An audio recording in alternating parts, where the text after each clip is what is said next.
Taciklarning mahallasi. Bizdes. Bir 20 aşık uy yurtlandı bana. Ketdiga mana shu Putir degan joyga buter zastavada turadi tug'anlari. Buter durayıq. Bismillahirrahmanirrahim. Buter dur, buter de.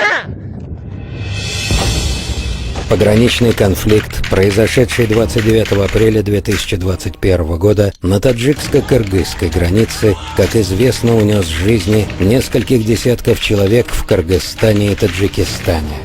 Около 300 человек получили в ходе столкновений ранения различной степени. Этот конфликт следует рассматривать через призму цепи событий, происходивших на границе двух государств за последние 2 десятилетия.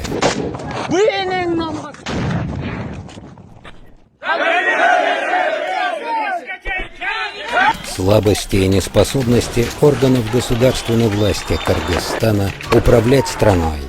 Более того, он является частью той большой, но опасной игры, которую ведут кыргызские политики и политические партии, используя патриотические чувства своих граждан.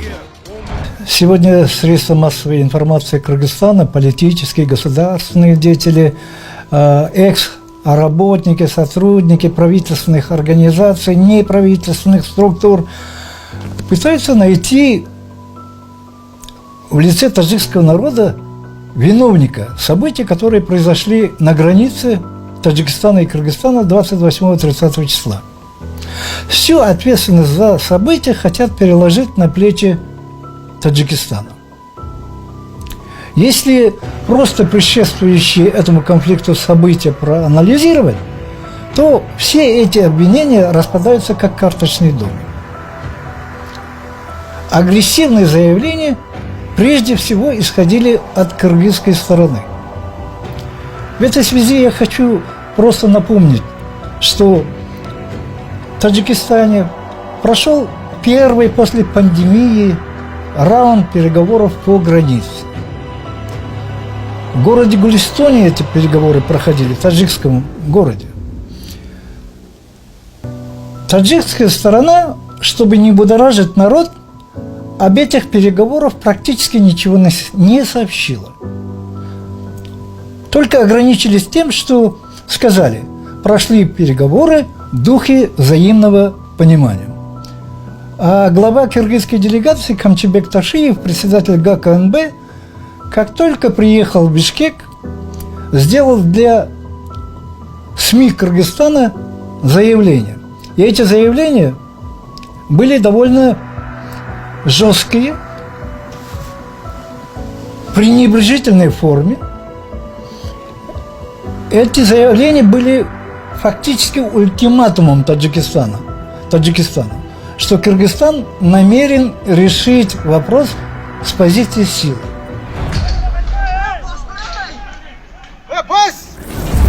Водораспределительное сооружение «Головное» на реке Исфара, где произошел последний конфликт, был построен в 1968 году в рамках крупного трансграничного ирригационного проекта на средства из бюджета СССР и предусматривал орошение десятков тысяч гектаров новых земель на территории Кыргызстана и Таджикистана.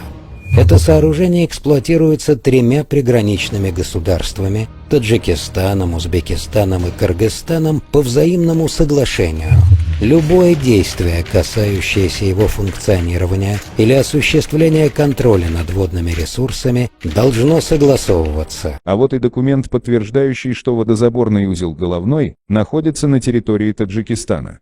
Во-первых, река в документе называется Исфара, а не Аксу, как теперь называют в Кыргызстане. А второй факт более убедителен. Вот выдержка из документа. Сооружение находится в 970 километрах от Г. Фрунзе и расположено в поселке Октябрь-Баткенского района Ошской области Киргизской ССР. Но нет и не было поселка Октябрь Киргизской ССР в указанном районе. Однако кыргызская сторона в одностороннем порядке, без каких-либо согласований и предупреждений соседних республик, установила на сооружении и прилегающей к нему территории 4 камеры наружного наблюдения для контроля использования воды в бассейне реки и ее прохождения через шлюзы. отсутствие паритета в этом вопросе, односторонние шаги и многочисленные препятствия, создаваемые кыргызскими военными таджикским специалистам в процессе водораздела, становились в последнее время причиной усложнения контроля по использованию водных ресурсов реки. Для того, чтобы отбросить все сомнения в том, что кыргызские специалисты не нарушают систему распределения воды, чтобы установилось между сторонами доверительные отношения, было бы целесообразно, чтобы таджикская сторона установила собственные камеры видеонаблюдения. Это было бы своего рода альтернативным решением на справедливой основе, которое могло устранить все разногласия. Однако в процесс установки камер видеонаблюдения, о котором заранее была информирована кыргызская сторона, вмешались агрессивно настроенные киргизские пограничники и население близлежащих кыргызских аилов. Для того, чтобы затеять конфликт с заранее продуманным применением оружия, к сооружению головное было мобилизовано от 250 до 300 граждан Кыргызской республики. Кыргызские молодчики, несмотря на разъяснения таджикской стороны, что специалисты устанавливают камеру на своей территории, напали на специалистов и спилили столб с подвешенной на нем камерой. На место происшествия срочно прибыл председатель города Исфара Сагдийской области Бахаведин Бахадурзада, который рассчитывал убедить кыргызскую сторону, что вопрос обязательно будет решен мирным путем. Однако кыргызская молодежь стала забрасывать собравшихся напротив граждан Таджикистана камнями. Пограничники Кыргызстана не только не захотели слушать мэра города соседнего государства, но открыли стрельбу с целью физического уничтожения граждан Республики Таджикистан. Прицельным выстрелом из снайперского оружия Бахадурзада и таджикский пограничник были ранены. После некоторого затишья кыргызские военные начали уже беспорядочную стрельбу изо всех видов огнестрельного оружия в сторону прибывших на место события сотрудников таджикских силовых структур и удалившихся на почтительное расстояние жителей таджикской общины. Одновременно провокации были совершены и в других приграничных районах. Осуществлено нападение на пограничные заставы. Подверглись обстрелу село Хаджаи-Айло и поселок Саманион из Фаринского района, Джамаат и Хистиварс и Овчи-Калача на территории Бабаджан-Гафуровского района. В результате этой военной агрессии Кыргызстана с таджикской стороны погибли 19, получили тяжелые огнестрельные ранения 83 человека. Было сожжено или разрушено более 50 домов. Пограничные заставы, постройки и объекты инфраструктуры. 29 апреля текущего года примерно в 15:30-16 часов школа стала целью обстрела кыргызских вооруженных сил. В это время дети были на занятиях и не знали, что по ним откроют огонь. Дети услышали выстрелы, сильно испугались и с помощью учителей покинули здание школы. В результате такого неожиданного нападения несколько учеников получили осколочные ранения и телесные повреждения. Очевидцы говорят, что ранили невинных детей. В настоящее время на месте происшествия работает правительственная комиссия для установления суммы материального ущерба от военной интервенции Кыргызской республики. По предварительным сведениям, ущерб, нанесенный гражданам Таджикистана и народному хозяйству страны, превышает несколько миллионов самони. Из-за беспредела кыргызских военных более 50 тысяч человек были вынуждены покинуть свои дома и перебраться в более безопасные места. Население таких крупных сел, как Варух, Черкух, Сурх, Черкишлак, каждая из которых насчитывает от 15 до 40 тысяч человек, оказалась в опасности. Кыргызские военные сожгли 21 дом граждан Таджикистана в населенных пунктах, находившихся недалеко от водного сооружения «Головное». Сегодня кыргызская пресса, социальные сети, активисты, ученые, НПО пытаются создать через всемирную паутину общественное мнение, будто бы Таджикистан – агрессор. Таджикские военные совершили акты насилия. Одновременно в разных местах на границе были организованы провокации. Открыта стрельба по таджикским заставам, по таджикским домам. Только после этого таджикские военные вынуждены были принять ответные меры. Да, ответные меры оказались довольно серьезными, сильными, неожиданными для кыргызских военных, и они потерпели большую неудачу. И сегодня они хотят себя оправдать именно тем, что начинают клеветать на таджикскую сторону. Другого средства у них вроде бы нет. В то же самое время анализ конфликтов, возникавших на таджикско-кыргызской границе, показывает, что в 80% случаев провоцировали конфликты представители кыргызских общин и военные Кыргызстана. И во время кровавых событий периода СССР в 1974 и 1989 годах именно кыргызы из охотничьих оружий расстреливали безоружных жителей таджикских сел. В свете происшедших событий на таджикско-кыргызской границе 29 апреля 2021 года уместно вспомнить, что Кыргызстан и кыргызы, получив государственную независимость, пытаются стать доминирующей силой в регионе ЦА путем террора и насилия, пиратства и разбоя, последовательно сужая сферу влияния других народов в экономике и торговле. Примером этому служат два ожских события 1990 и 2010 годов, когда был устроен настоящий геноцид по отношению к узбекскому народу. Хотя многое сегодня кыргызские власти замалчивают.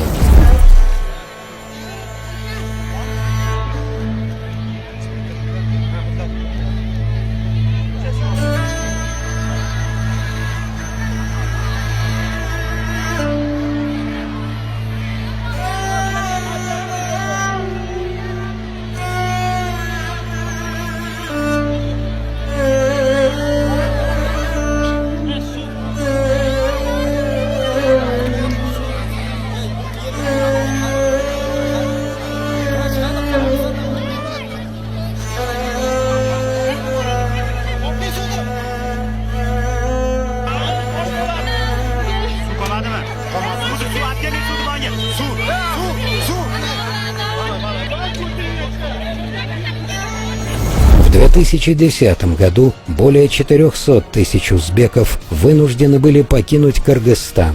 Несколько тысяч погибли в ходе резни, учиненной кыргызами в Оше, Джалалабаде, Узгене. Несмотря на то, что большинство беженцев вернулось домой, но в населенных преимущественно узбеками городах произошел полный передел сферы влияния. Кыргызы прибрали к рукам не только управление, но и бизнес в сфере торговли, промышленности, сельского хозяйства. К сожалению, в Кыргызстане вопрос границы используется как разменная монета для того, чтобы заработать политические очки. Для того, чтобы во внутриполитической борьбе киргизские политические деятели повысили свой рейтинг, наиболее таким приемлемым, наиболее таким удачным вопросом является именно вопрос приграничья. Почему? Потому что надо нарисовать образ врага и сказать людям: вот, они защищают интересы Кыргызстана, интересы нации, интересы своего народа. И оказывает воздействие на патриотическое чувство граждан. Они только не понимают, что затевают очень опасную игру. Не дай бог эти конфликты перерастут в межэтническое столкновение. Не дай бог сюда будут вовлечены еще другие силы. Тогда это будет очередная горячая точка на планете. Вот какая опасность грозит. С этим шутить не надо. Надо отдавать отчет в своих действиях. Почему-то политики кыргызские пока этого не понимают. Кыргызстан не только раздирает внутриполитическая борьба, но кыргызы не могут строить отношения и со своими соседями. Постоянные конфликты с Таджикистаном, Узбекистаном и Казахстаном подрывают доверие не только к руководству этой страны, но в целом к кыргызскому народу. Не назовешь гладкими и межгосударственные отношения Кыргызской республики с КНР, которая щедро финансировала экономические проекты в Кыргызстане, а взамен китайским политикам часто приходилось слышать из уст своих кыргызских коллег оскорбительные и унижающие достоинство китайских граждан слова и выражения. И отношения с северным соседом не безоблачные. Чуть что сыплются в адрес казахов обвинения, угрозы. В целом Кыргызстан сегодня выглядит в глазах своих партнеров недоговороспособным государством. Еще свежи в памяти недавние переговоры с Узбекистаном, после которых руководство Кыргызстана громогласно заявило, что с Узбекистаном решены все приграничные вопросы. Однако, как только начались протесты со стороны населения, тут же новое руководство республики объявило о денонсации договора по Кампирабадскому водохранилищу и транспортному коридору для Сохского района, который в результате заселения связывающих его с остальной частью территории Узбекистана земель, как и село Варух в Таджикистане, превращен в анклав. Договора и договоренности нарушаются Кыргызстаном регулярно при ведении переговоров по границе. Основная причина – слабость власти. Ее постоянная зависимость от капризов граждан, избирателей, частая смена президентов, правительств. Для политических деятелей наиболее легким способом повышения рейтинга является граница и образ внешнего врага. Таким врагом выбраны таджики, живущие в приграничной зоне. Кыргызские политики постоянно рисуют образ ползучего мигранта, ненасытного соседа, посягающего на кыргызские земли. Во-первых, для тех, кто не знает историю народов России, хочу напомнить, что кыргызы являются выходцами из Сибири, из Алтая, и относятся к большой семье алтайских народов, к наследникам великой алтайской цивилизации. А конфликты провоцируются специально для того, чтобы одержать маленькие победы, сильно воздействуя на национально-патриотические чувства кыргызов. Так, за последние годы в результате спровоцированных кыргызскими политиками конфликтов закрылись пограничные дороги, рынки, свернулась торговля, сотрудничество в области туризма, образования, здравоохранения. Население кыргызских аилов, чей доход зависел от приграничной торговли, понесло огромный ущерб ввиду отсутствия возможностей быстро и выгодно продавать излишки сельхозпродукции, по низким ценам приобретать товары в расположенных недалеко крупных промышленных центрах Таджикистана. Кыргызским политикам, кажется, сегодня нет дела до простого народа. Важно укрепиться у власти, получить доступ к новым источникам дохода, становиться богаче и влиятельнее. Во имя этой цели готовятся провокации, устраиваются конфликты, приносятся в жертву интересы простого народа, иногда и жизни людей. Я неоднократно в своих выступлениях говорил о том, что у киргизского правительства есть секретные планы, о наличии которых многие не знают. Политики хотят ввести в заблуждение кыргызский народ. Мы хорошо знаем, что Алайлякский район Кыргызстана, который составляет примерно 14% территории страны, это очень большая территория, находится как бы в транспортной изоляции. Району не иметь другой возможности связаться транспортными коммуникациями, не пересекая территорию Таджикистана. Вся остальная часть, она окружена высокими горами, и там прокладка коммуникаций практически невозможна. И поэтому единственный вариант – это надо обязательно пересекать территорию Таджикистана. Вот сегодня кыргызы для того, чтобы иметь свою дорогу, ведут такую политику, чтобы таджики, живущие в таких поселках, как Сумуньон, Ходжи, Ало, они покинули эту территорию. Они хотят выжать это население оттуда, чтобы получить прямое сообщение к Лайлаку. А Варух окончательно станет анклавом. Хотя мы прекрасно по истории знаем, что Варух никогда не был анклавом. Ворух с остальной частью Таджикистана всегда соединился большим перешейком. Два берега реки – это были территории Таджикистана. Сегодня почему-то там находятся кыргызские военные. Спрашивается, не оккупация ли это?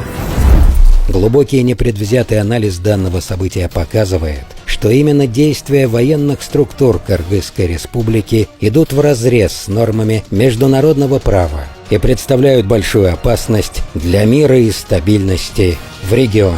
Ответное наступление. Но в том, что переговоры очень часто заходят в тупик, виновата исключительно кыргызская сторона. Почему? Потому что часто меняется состав комиссии. Они постоянно оказываются под давлением населения приграничных районов и тут же отказываются от подписанных ранее соглашений. Меняются президенты. Вот сегодня, если так посмотреть, сколько у них президентов поменялось за время независимости? Аскар Акаев в бегах. Бакиев тоже не может вернуться на родину. Атамбаев сидит в тюрьме. Сегодня хотят отобрать статус экс-президентов у Жээнбекова и Атунбаевой. Вот получается, что, не могут успокоиться, что ли? Таджикистан и таджики пережили гражданскую войну и знают, что такое горе, страдания, что такое голод, сотни тысяч беженцев. Поэтому мы никогда не желаем такой участи другому народу, в том числе кыргызскому народу. Мы хотим, чтобы в Центральной Азии всегда царил мир, царили атмосфера дружбы, сотрудничества. Но мы хотим также давать понять, что свою родину таджики всегда смогут защитить. У них есть хорошие вооруженные силы, люди, которые обладают опытом ведения военных действий. Они всегда дадут отпор любому, кто посягнет на целостность таджикского государства.